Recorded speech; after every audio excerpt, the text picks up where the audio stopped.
Bismillah, alhamdulillah, wassalatu wassalamu ala rasulillah wa ala alihi wa ashabihi wa man walah. Amma ba'd, assalamu alaikum wa rahmatullahi wa barakatuh. We have hadith number 73 tonight, which is reported by Abu Umamah Suday ibn Ajlan al-Bahili radiyallahu anhu. قال سمعت رسول الله صلى الله عليه وسلم يخطب في حجة الوداع. Abu Umamah al-Bahili radiyallahu anhu, the Sahabi, he says, I heard Rasulullah sallallahu alayhi wasallam yakhtubu. He was giving the khutbah fi hajjatil wada', in his farewell hajj. So this happened towards the end of the life of the Prophet sallallahu alayhi wasallam. There was not a long time before he passed away after this.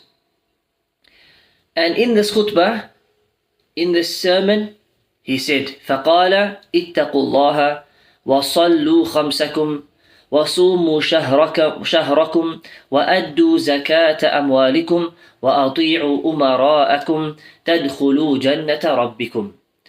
رواه الترمذي وقال حديث حسن صحيح.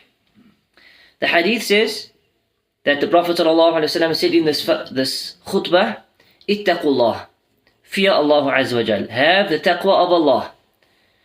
And we explained what the taqwa of Allah is. It means to create a barrier between yourself and the wrath and anger and punishment of Allah by fulfilling your obligations and by abstaining from the muharramat. By now we should know exactly what the meaning of taqwa is. And this, by the way, is the last hadith in the chapter of taqwa. Tomorrow, bi'idhnillah, we will start a new chapter in the book, insha'Allah ta'ala.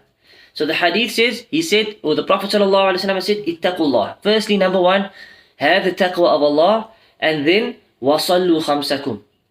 Then pray your 5 daily prayers. Your Fajr, Dhuhr, Asr, Maghrib and Isha. Make sure you uphold these prayers. All of your success is dependent upon these prayers in this world and in the next. Wasumu shahrakum, and fast your month, meaning the month of Ramadan. وَأَدُّوا زَكَاةَ أَمْوَالِكُمْ, pay your zakah of your wealth. Make sure that you pay the zakah that is due upon you. And this is something we need to study. When is zakah wajib upon me? When is it not wajib upon me? What type of wealth that I possess is zakatable and what is not zakatable? Zakah has categories. We have zakah of wealth. We have zakah on crops. We have zakah on trade goods. Many Muslims don't know that if they have things that they own to sell, like a businessman, a shopkeeper, they have things in their business that they own to sell, these things can be zakatable. People don't know this. This is part of zakah. Just like you pay zakah on your money, you're supposed to be paying zakah on your goods. We have zakah on animals, cattle, and so forth. And then there's other issues like jewelry, but these are matters that we need to make an effort to study, so that we know I am fulfilling this rukn of the deen, not just a wajib, one of the big arkan of the deen, zakah. وَأَطِيعُوا أُمَرَاءَكُمْ, and obey your leaders. Hadith then says, obey your leaders. And this applies more into a Muslim region, a Muslim ruler, in a country where there's a Muslim leader. We are required to obey our leaders in the obedience of Allah. As for the Muslim leader instructing us with haram, with the disobedience of Allah, then we do not obey him in this.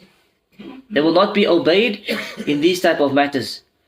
But in other general rules, we should obey the laws of the country and obey the laws that the rulers have put into place. If you do this, the hadith says, تَدْخُلُوا جَنَّةَ رَبِّكُمْ, you will enter the paradise of your Rabb. Jannah belongs to Allah. It's His paradise. If you uphold these basics of the deen, these arkan of the deen, like your salah, your fasting and your zakah, and with this is the mention of obeying your rulers, you will enter paradise. And this is the goal of every believer.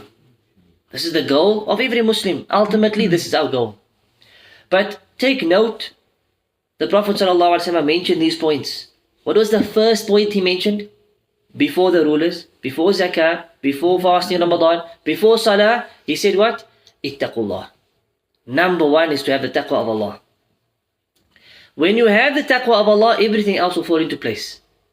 Your salah will fall into place. Your zakah will be there. Your fasting will be there. Your obedience to your rulers will be there. If there is no taqwa of Allah, the person may pray, may not pray. He prays at times, and other times he's too lazy. Or he prays in a lazy manner. A person may be ignorant, doesn't pay zakah. He may be greedy over his wealth, doesn't pay his zakah. Bakhil, stingy. He's too stingy to pay zakah. He doesn't fast Ramadan. It could be, why? Because of taqwa. He doesn't have the taqwa of Allah. And that's what this hadith is teaching us. That all of these deeds are also built upon the taqwa of Allah Azza wa Jal. Hence this wording of the Prophet ﷺ. The first thing he says is, Ittaqullah. Have the taqwa of Allah, then the rest of these deeds will inshaAllah fall into place. We ask Allah Azza wa Jal to make us of the muttaqeen, the people of at-taqwa, and that we reap all the benefits that the people of taqwa will reap in this world and the next. Ameen ya Rabbil Alameen. Wa sallallahu ala nabiyyina Muhammad wa ala alihi wa sahbihi ajma'een. Subhanakallahumma wa bihamdik. Ashhadu an la ilaha illa anta astaghfiruka wa atubu ilayk. Wassalamu alaikum wa rahmatullahi wa barakatuh.